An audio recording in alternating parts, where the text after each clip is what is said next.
Hello, today we're going to show you a quick little tutorial on how to fold the vintage coin pouch that we have shown on our pages out on Facebook.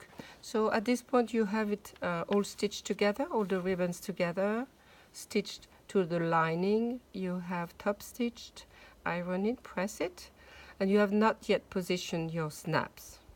It's time to fold it to create the pouch.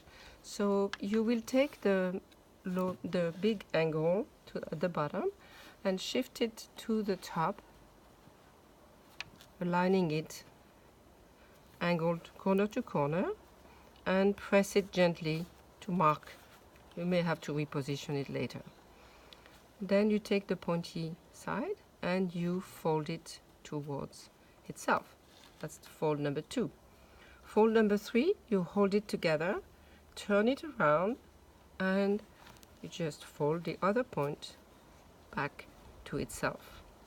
So basically, remember, it's 3 folds. Let's open again. Fold number 1, press.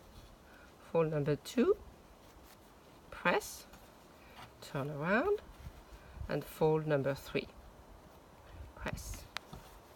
And from that moment on, you mark the places where you would like your snaps to be, a line, and then you go back and snap them. So to end this short tutorial, I just want to show you, please collect them all. They are really lovely and fun to make.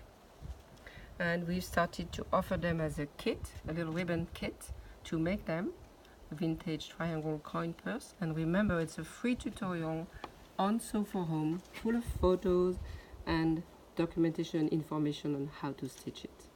Happy stitching! Thank you!